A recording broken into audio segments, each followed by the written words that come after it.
Bienvenidos a esta explicación visual. Hoy vamos a desarmar y analizar una verdadera máquina gigantesca. Vamos a adentrarnos en la centralización administrativa sin precedentes y la masiva movilización de recursos que se requirió para construir el límite imperial definitivo. Cuando pensamos en esta inmensa estructura, es súper común imaginar simplemente un gran muro de piedra, pero la realidad es muchísimo más compleja. Detrás de todos esos ladrillos y tierra apisonada, existió una maquinaria burocrática y logística que redefinió por completo lo que un Estado podía hacer para organizar a su gente. Construir a esta escala monumental requirió inventar un sistema tributario implacable, redes de reclutamiento forzoso y una cadena de suministro capaz de alimentar a ejércitos enteros de trabajadores en los terrenos más hostiles del planeta. 2000. Ese es el número de años que tomó construir esta inmensa obra. Pero lo verdaderamente asombroso aquí no es solo el paso del tiempo, sino la evolución administrativa que todo esto implicó. El imperio tuvo que aprender y adaptarse constantemente, pasando de esfuerzos súper fragmentados, donde caudillos locales financiaban muritos de tierra para proteger sus propios feudos, a una operación altamente centralizada. Requirió crear una tesorería unificada, capaz de extraer riqueza y trabajo de millones de súbditos para sostener un proyecto a lo largo de múltiples dinastías. Es un testimonio increíble de cómo la administración del Estado perfeccionó sus métodos de control a través de los milenios.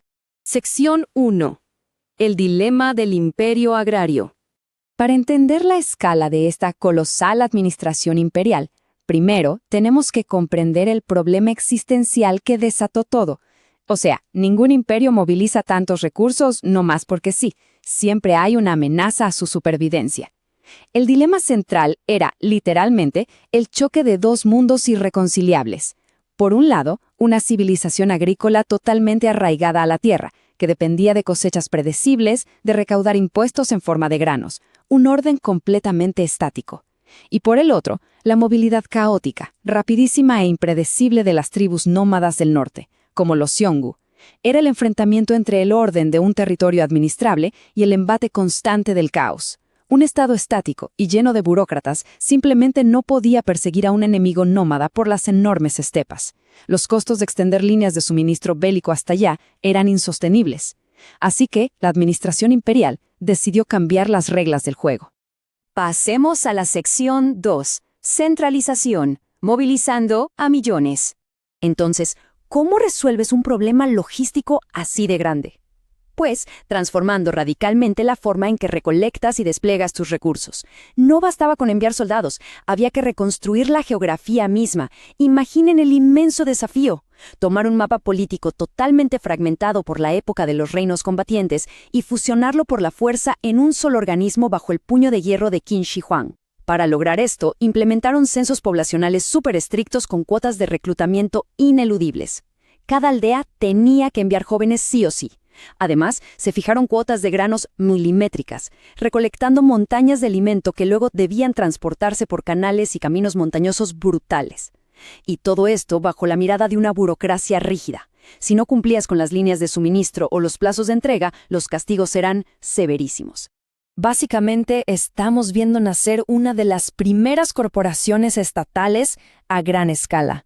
El Estado comenzó a operar bajo una lógica donde los recursos humanos y materiales se movían como piezas en un tablero continental. Esta administración centralizada, literalmente, construyó una incipiente identidad nacional usando cantidades masivas de tierra apisonada y piedra. El territorio entero se volvió una sola maquinaria enfocada en un único propósito. Y es fascinante, porque nos demuestra que la verdadera fuerza del imperio no estaba solo en sus soldados, sino en su inigualable capacidad de organización logística, algo que nos hace eco hasta hoy, cuando vemos cómo las potencias modernas gestionan su infraestructura. Sección 3. La banda ancha de la antigüedad. Administrar una frontera tan inmensa requería algo mucho más complejo que solo poner guardias en un muro. Requería una red de telecomunicaciones analógica. A través de una cadena súper sofisticada de torres de vigilancia, la información fluía a velocidades increíbles. Los soldados actuaban como nodos en una red informática, usando señales de humo de día y fogatas gigantes de noche para retransmitir cualquier anomalía. Pero, ojo aquí, Mantener esto activo era una pesadilla de gestión de inventarios.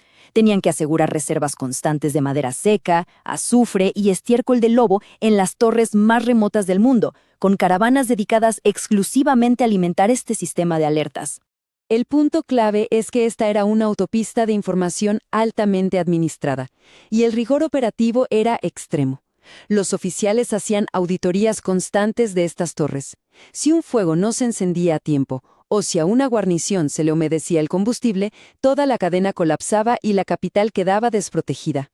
Las penalizaciones administrativas por fallar un mensaje iban desde azotes hasta la ejecución inmediata. Un ejemplo clarísimo de una logística imperial obsesionada con garantizar la velocidad de la información militar. Llegamos a la sección 4. Ingeniería química, arroz y cal. De la logística macroscópica pasamos a la microscópica, porque el éxito de esta administración también requirió innovación tecnológica, adentrándose en una primitiva pero súper efectiva ingeniería química. Resulta que descubrieron que la amilopectina, un componente químico del arroz pegajoso, creaba un mortero increíblemente resistente al mezclarse con cal apagada. Cambió las reglas del juego. Pero pongamos esto en perspectiva logística. La burocracia decidió desviar de forma masiva el alimento principal del sur agrícola y transportarlo por una red colosal de ríos y canales hacia las zonas áridas del norte. Transportar millones de toneladas de arroz cocido, no para que la gente comiera, sino para construir, es un esfuerzo de transporte y administración que nos deja sin palabras.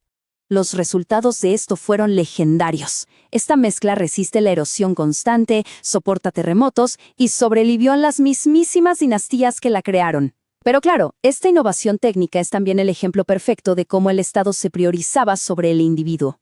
En épocas de malas cosechas, la maquinaria dictaba que el arroz tenía que seguir fluyendo hacia la frontera para alimentar al muro, en lugar de alimentar a las personas que pasaban hambre. Para ellos, la supervivencia del Estado y la resistencia de la infraestructura simplemente valían más que el bienestar de las comunidades.